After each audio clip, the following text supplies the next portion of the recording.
प्रजापिता वाली आत्मा वर्तमान में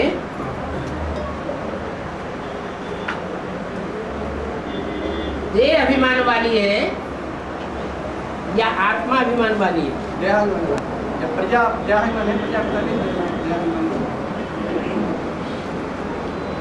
प्रजापिता वाली आत्मा भी देह अभिमान में रहने वाली है, तमो प्रधान है। तमो प्रधान कामी कांटे में ही शिव आता है, सतो प्रधान में नहीं आता है। शिव ज्ञान देने वाला है,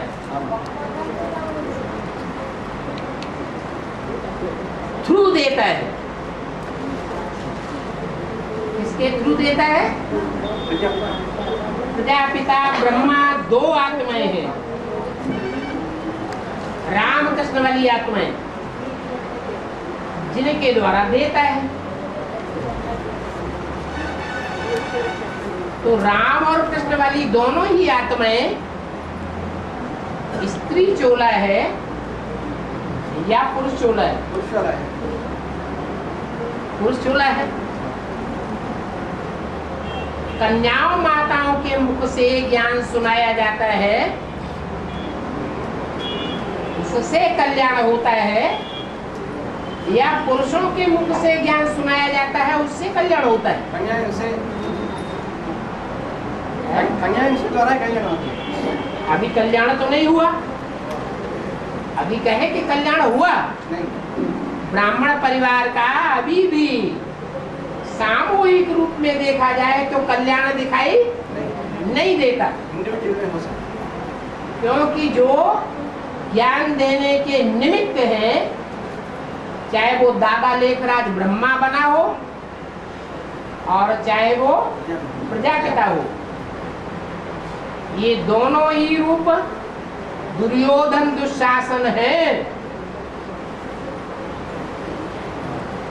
ये स्त्री चोले में नहीं है, इनको गौमुख नहीं कहा जा सकता। मुरली में बोला है कन्याओं माताओं के मुख से ज्ञान सुनना और सुनाना, ये शोभा की चीज है। क्यों? क्योंकि स्वर्ग का गेट खोलने के निमित्त कौन बनती है?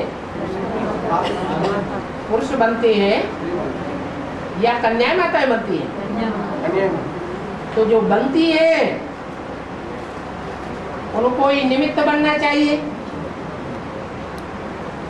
लेकिन जो कन्याओं माताओं में मुख्य कन्या है 100% पवित्रता की देवी, वो है कन्याकुमारी। और वो कन्याकुमारी का आवाहन अभी तक भी नहीं हुआ है।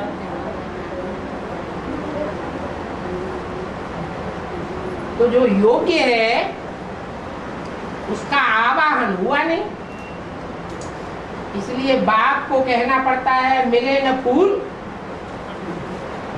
क्या क्या कहना पड़ता है? मिले न फूल तो इससे दोस्ती कर ली, बोलो ना।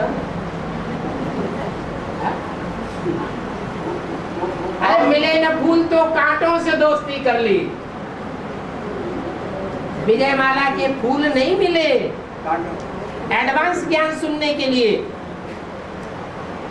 उच्च स्तर का ज्ञान सुनने के लिए विजय माला के फूल नहीं मिले उसको, तो किससे दोस्ती कर ली? जो दुनिया के बड़े से बड़े कांटे हैं, भारत के राजाएं, महाकामी बनकर के जिन्होंने संसार के सामने अपना व्यवहार पेश कर दिया, हिस्ट्री में प्रसिद्ध हो गए। इस्लामी फिर भी 4 औरतें रखते हैं, हिंदुस्तानी राजाओं ने कितनी रखी? सैकड़ों की तादाद में रानियां रखी, पेट ही नहीं भरता। तो कितने भिखारी हुए, कितने व्यभिचारी हुए, और जितने बड़े व्यभिचारी उतने बड़े कांटे बनेंगे या फूल बनेंगे? क्या बनते हैं? कांटे ही बनते हैं। तो बड़े से बड़े कामी कांटे में प्रवेश करता हूं।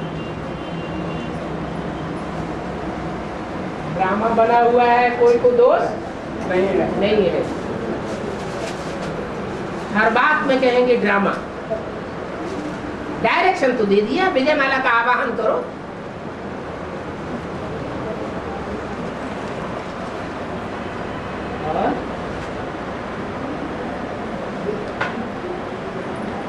और सच्ची भामा और रुक्मिणी दोनों है ना? हाँ जी। सच्ची भामा माना सच्ची, जिसमें सच्ची है वो सच्ची भामा है, और रुक्मिणी है माना मणि बनने में जो रुकवा है। लेकिन शास्त्रों में सच्ची भामा को उसको स्वाति से दिखाया है। स्वाति से सच्ची भामा को जास्ती स्वाति से है, और रुक्मिणी कृष्ण की पर भक्ति की भावना दिखाया है शास्त्रों में। शास्त्रों में दिखाया है रुक्मिणी साथ, रुक्मिणी और सत्यभामा जो है वो बहुत स्वार्थी है। स्वार्थी से माना उसको अतिशय अहंकारी है। हाँ दिखाया ना बात। हाँ जी। तो उसका कारण ये है कि जो सत्यभामा है वो सच्चाई में माँ बनने का पार्ट बजाती है। इसलिए कि माँ अच्छे से अच्छे बच्चे को भी देती है, और जो खराब से खराब बच्चा होता है, लुच्चा लफंगा, उसको भी देती है।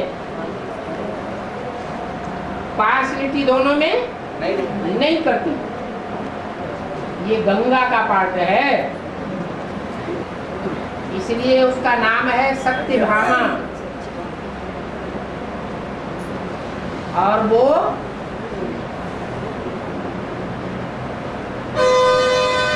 उसकी मान्यता सन्यासियों में ज्यादा है। गंगा के किनारे चौकड़ी मार करके कौन बैठते हैं? सन्यासी चौकड़ी मार करके बैठते हैं। तो गंगा को संग का रंग ही किसका मिलता है? सन्यासियों का संग का रंग मिलता है। द्वापर के आदि से लेकर के कलयुग के अंत तक स्वार्थियों का ही संग का रंग मिलता है। तो स्वार्थी नहीं होगी, अहंकारी नहीं होगी, संग के रंग से होगा। और दूसरी रुक्मिणी इतना अहंकार होता है कि शंकर महादेव को भी अहंकार दिखाती है कि देखें ये मेरे वेग को कैसे रोकेगा। हाँ। मैं इसको भी बहा के ले जाऊंगा।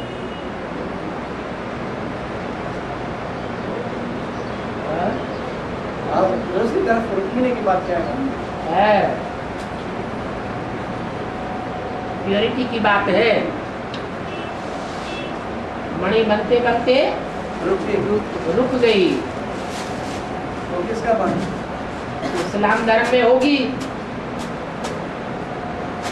प्योरिटी की पावर उतनी नहीं हो सकती। भले इस्लामी जो है झाड़ के चित्र में इस्लाम धर्म का जो मुखिया है, इस्लाम धर्म की डाली पर बैठा हुआ, वो किसकी तरफ मुखातिब है? विदेशों की तरफ मुखातिब है या भारत की ओर मुखातिब है? भारत की ओर मुखातिब है। तो रुक्मिणी भी भारत की ओर मुखातिब रहती है। प्योरिटी का उतना अहंकार नहीं होता है, इसलिए साफ दिखाई गई। जो सन्यासी होते हैं उनको अपनी प्योरिटी का घमंड बहुत घमंड होता है।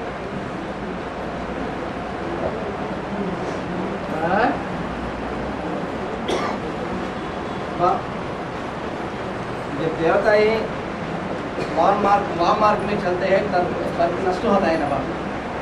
माना जो वाम वाली आत्मा और दूसरी आत्मा से संक्रमण होती है तब स्वर्ग खलास होती है, आधा विनाश होते हैं ना बाप।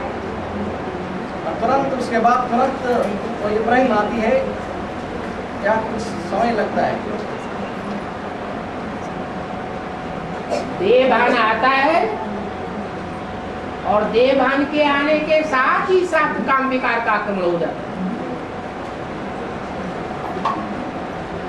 न देवभान आए न काम विकार का आक्रमण हो।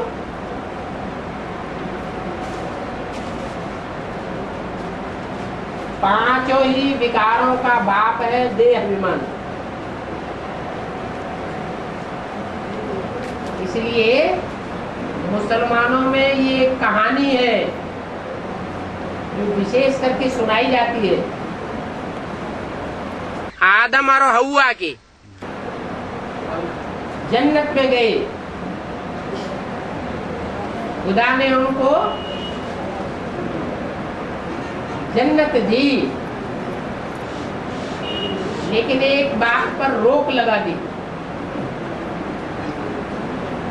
जन्नत में जाकर के बाड़ी के बीच में जो ये फल है वो नहीं खाना। इसके बीच में है, इसके बीच में तो बॉडी, शरीर की बॉडी, वो फल नहीं खाना। मुसलमान लोगों ने उस फल का नाम गंदुम दे दिया, और गंदुम वो गेहूं को कहते हैं। गेहूं का शेप स्त्री के शरीर के शेप के मुताबिक होता है। माना जन्नत में आदम और हव्वा देह का सुख नहीं भोगते थे। उनको जो हिदायत दी गई थी, ये देह का सुख जब भोगना शुरू करेंगे तो नरक में गिर जाएंगे, दोजख में चले जाएंगे। हमारे यहाँ नाम दिया है द्वापुर और उनके यहाँ नाम दिया है दोजख।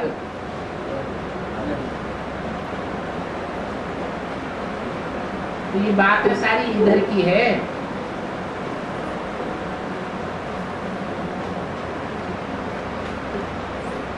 यहाँ की बातों से टैली करके हर बात का जवाब मिल जाता है।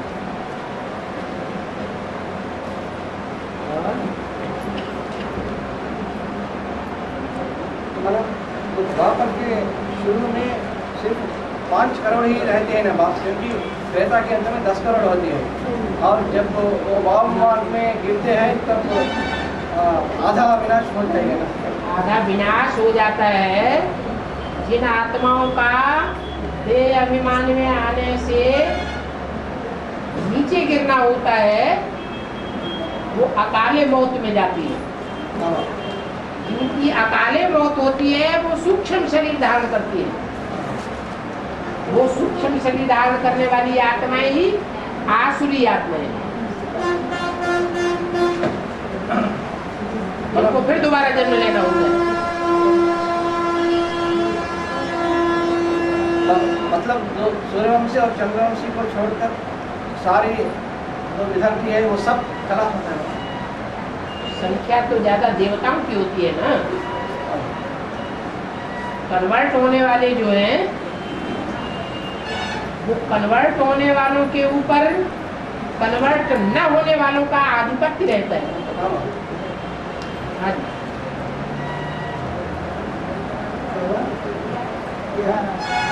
ब्राह्मण में भी है, तदारूप ब्राह्मण बीके है ना, बीके में भी शरीर छोड़ते हैं और एडवांस में भी शरीर छोड़ते हैं ना।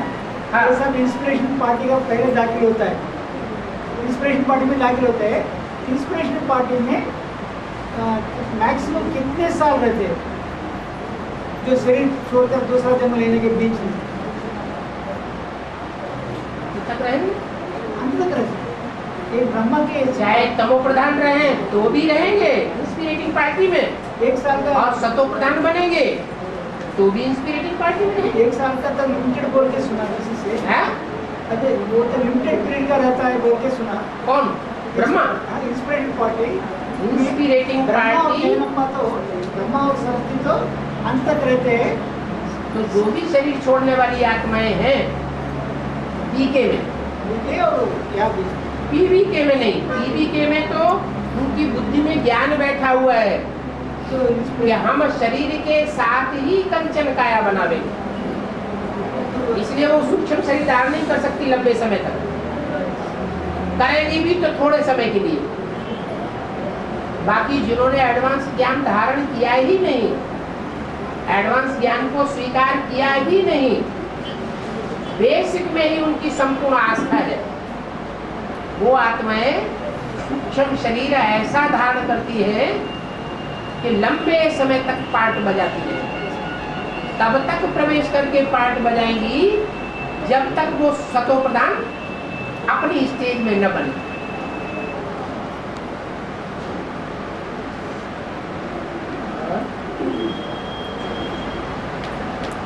मतलब तो ब्रह्मा आत्मा जो सचिव में ही जन्म लेते हैं बाप, तो सचिव तक उस सत्व प्रधान स्टेज नहीं पा सकते हैं। क्यों नहीं सतो प्रधान स्टेज पाती? बाप समान नहीं बनेगी। सचिव में ही जन्म लेते हैं ना बाप। भले जन्म लेती है लेकिन बाप समान बनती है या नहीं? कब बनती है? अभी तो नहीं बनी। कब बनती है? अंत में बनती है जब द्विजन्मा बनेगी, 300 जब तीनों मूर्तियों को पहचानेगी तब बने। तो सतो प्रधान बनेगी। सतो प्रधान बनेगी तो पक्का सहयोगी बनेगी। तमो प्रधान है, अभी अभी सहयोगी, अभी अभी विरोधी। अभी तक गीता ज्ञान करने के बारे में उसके बाद उनको विषय पक्का नहीं बैठा अभी तक। हाँ, ब्रह्मा बाबा की आत्मा अभी भी पढ़ाई पढ़ रही है, पढ़ाई पूरी नहीं हुई।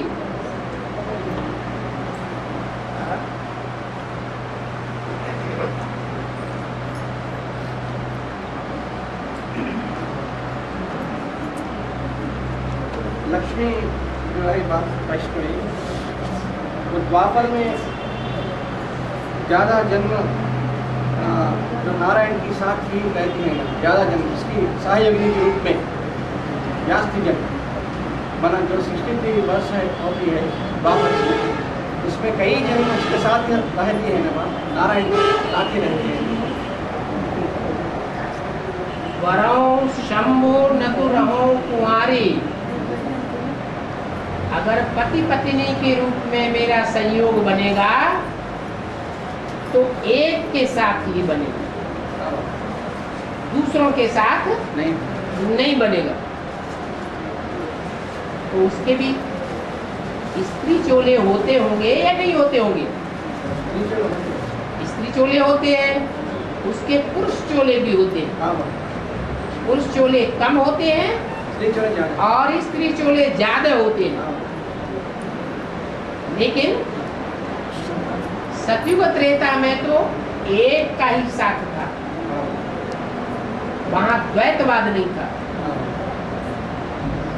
लेकिन द्वापर युग से जगदम्बा वाली आत्मा भी द्वैतवादी के रूप में साथ ही आ जाती है और वो संक्रमण हो जाता है। पहले सात्विक स्टेज में और अंत में तामसी स्टेज में। ये 63 जन्मों में वो साथ ही रहते हैं बाप, पुरुष और स्त्री तो दोनों लगातार साथी अगर कहा जाए तो रामकृष्ण वाली आत्माएं लगातार साथी हैं। जैसे यहाँ बोला संगम युग में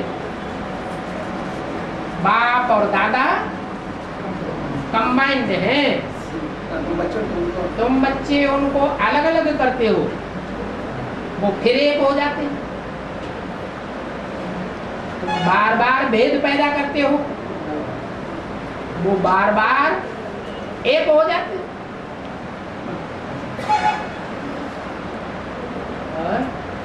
तब लक्ष्मी हर एक जन्म में उनके साथ नहीं रहते हैं ना बाप नारायण के साथ द्वापर के शुरू से और कली के अंत तक। जब दोनों का पुरुष जन्म होगा हाँ, तो साथी कहाँ रहेगी?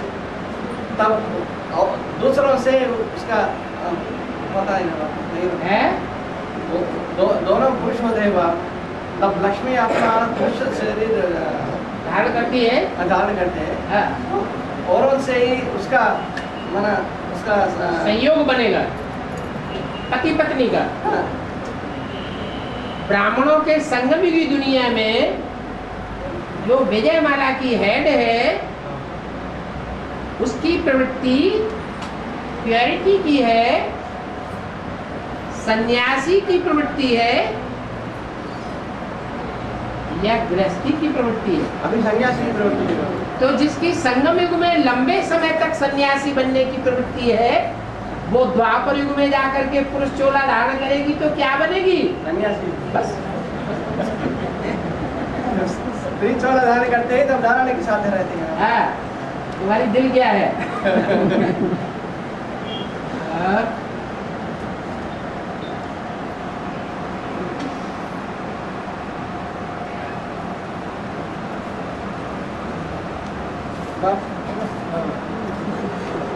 बाप ने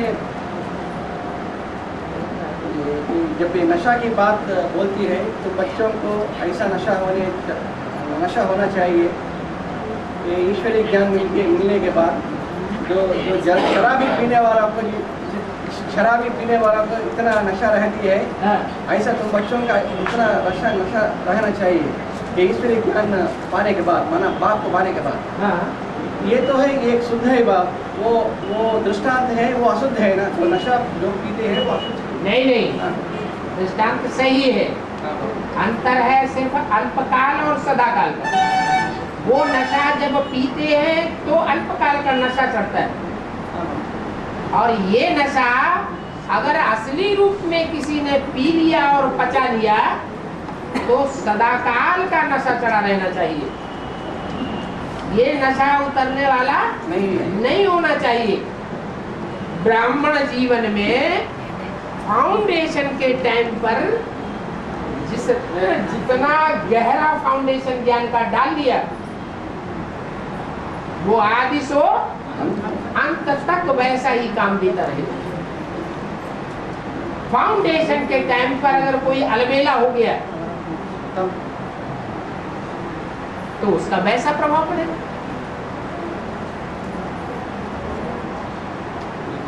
वो पीने से उसका मत भ्रमण हो जाता है ना बाप, वो गंध का आकार। ये भी दुनिया कहती है ये पागल हो गया। यहाँ भी तो दुनिया ऐसे ही कहती है। हमारे ज्ञान इतने से पागल है, ये कहता है कि हम ज्ञान में चल रहे हैं, पागल हो गए। ये ज्ञान ही नहीं है, पागल है।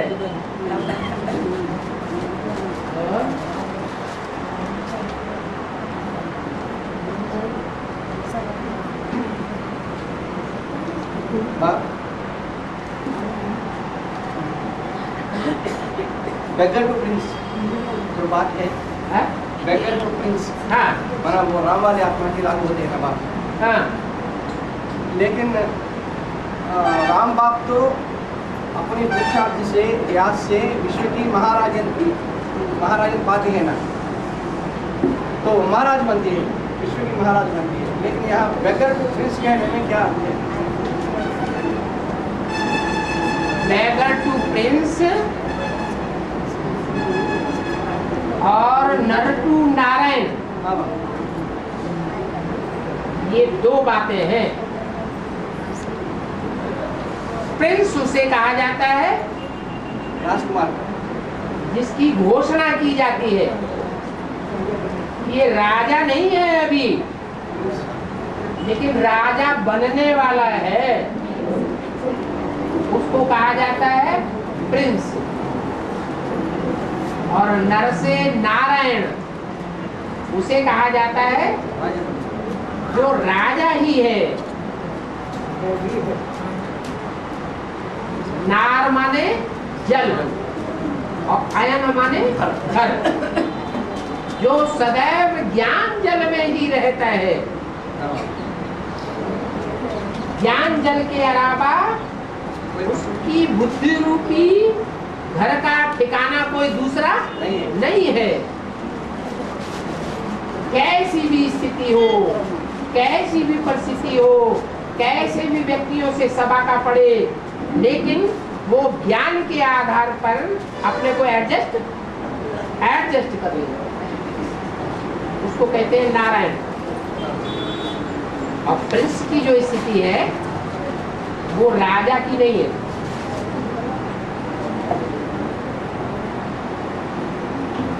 प्रिंस जो होता है वो राजा के अधीन होता है।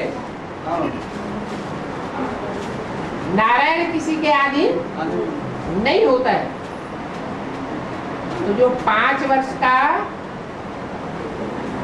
5 ईयर प्लान जो ज्ञान मार्ग में घोषित किया गया है कि बाप आते हैं तो 5 ईयर प्लान देते हैं। उस 5 ईयर प्लान में तुम बच्चों को बैगर टू प्रिंस बनाते हैं। वो 5 ईयर प्लान बाप के आने से ही मिल जाता है। सन 76 में बाप आता है, सन 77 में संपूर्ण ब्राह्मण बनता है।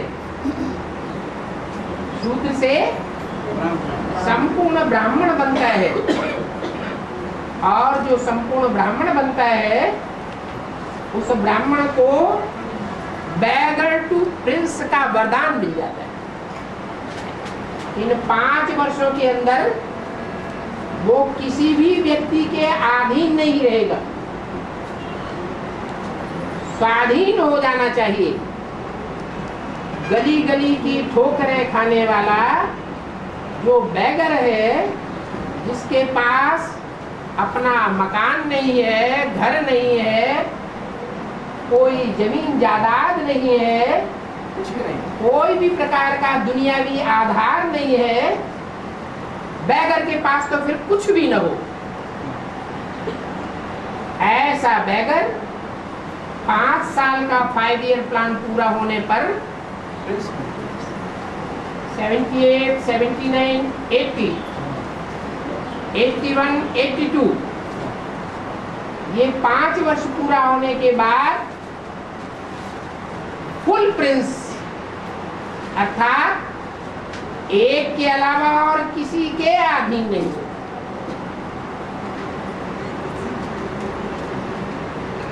प्रिंस का गायन किसके लिए है?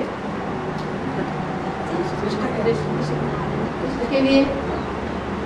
माने कृष्ण वाली आत्मा जो है, जो राम के व्यक्तित्व के द्वारा व्यक्त होती है, वो किसी के अधीन नहीं है, सिर्फ राम वाली आत्मा के अधीन है।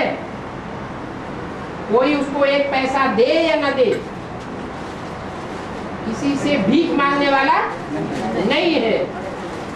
दूसरे चाहे तो उसके दरवाजे पर आए, लेकिन वो किसी के दरवाजे पर जाकर माथा टेकने वाली नहीं है। कब से? 82 के बाद। और ये प्रैक्टिकल में ब्राह्मणों की दुनिया में देखने में आना चाहिए।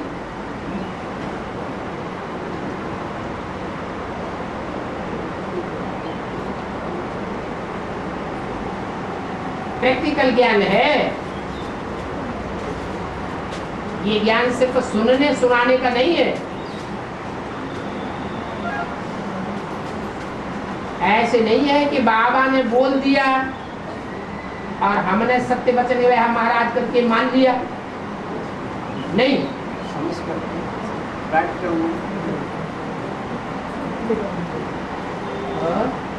బాబా అది స్వీట్లో ఇద్దరు ఉంది కదా, సూర్య భగవాన్ కిరణాలు పడతాయి చెప్పండి। हैं? सूर्य भगवान रहता है, उसके ऊपर सूर्य పొద్దున్న సాయంకాలం तो बहुत धीरे धीरे बोलती है क्या? सुबह शाम सूर्य किरण से हैं? सुबह शाम उदయం సాయంత్రం हैं? अरसीवली गांव में एक कोई गांव है। हाँ सूरज की किरणें सूर्य सुबह नारायण की टेम्पल है उधर, हाँ वहाँ सूर्य भगवान का टेम्पल है। हाँ सूर्य की रेस जो है वो विग्रह पर पड़ते हैं रोजाना। उसका मतलब क्या है बोल के पूछिए। इसके ऊपर पड़ती है। सूर्य के ऊपर बोल के एक विग्रह बनाया वो लोग, हाँ मूर्ति। मूर्ति। हाँ उसके ऊपर सूर्य की किरण डायरेक्ट सुबह के समय पड़ती है। तो पूरब में दरवाजा बना दिया तो गिरती है।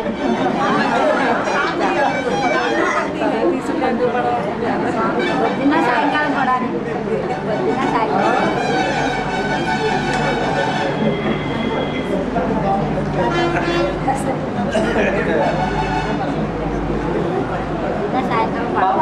हाँ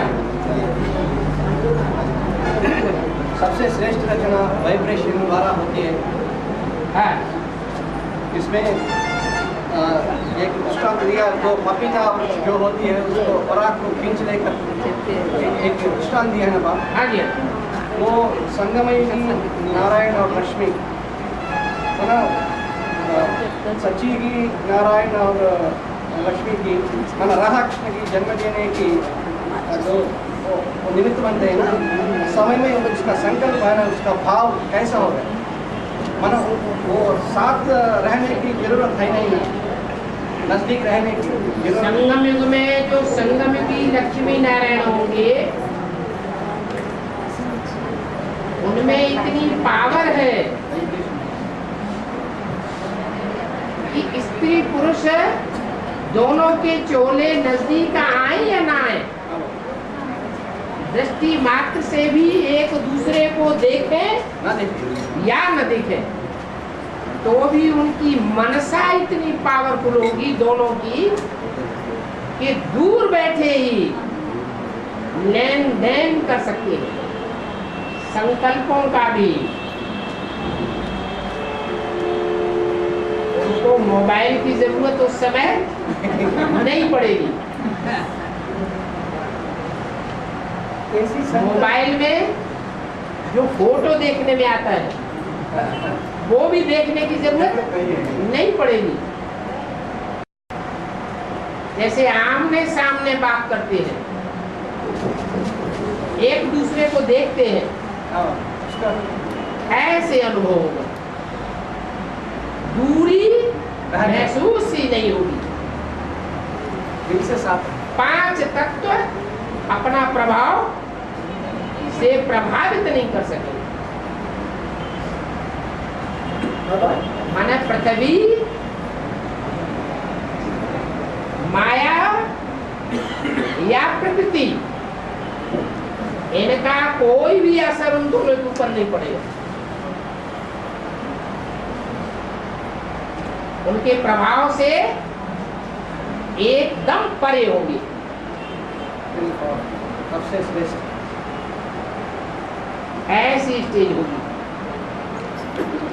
पपीता वृक्ष में ऐसा है ना? ऐसी स्टेज से सतयुग के राधा कृष्ण का जन्म होगा।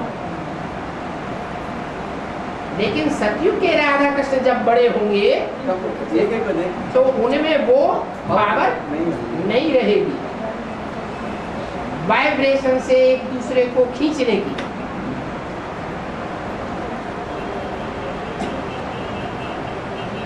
और उसके बाद और जो नारायण आते जाएंगे और धीरे धीरे वो और भी नीचे उतरते जाएंगे।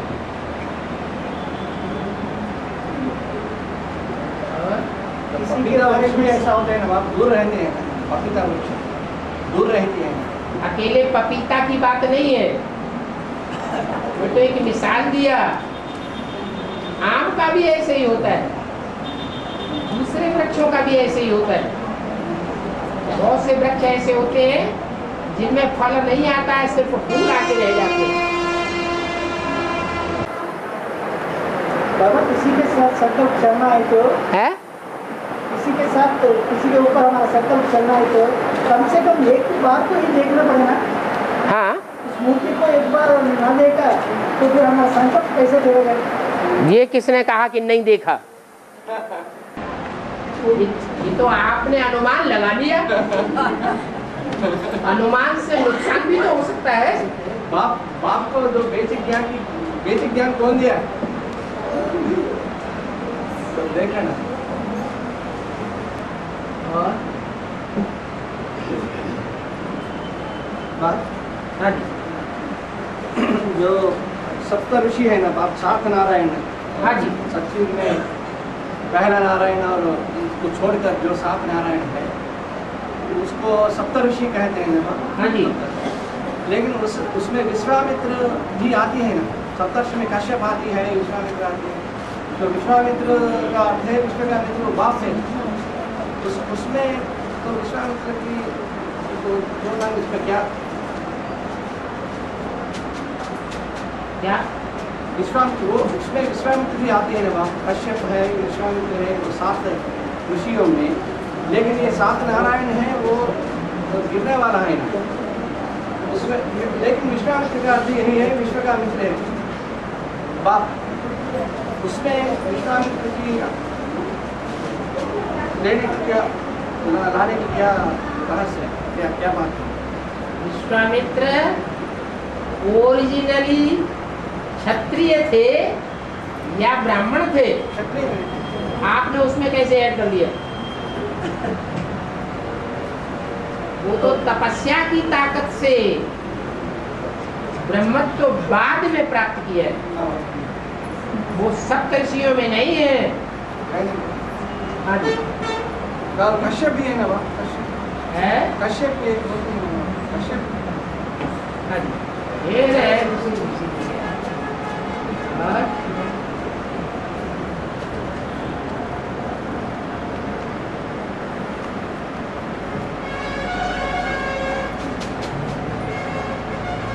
चलो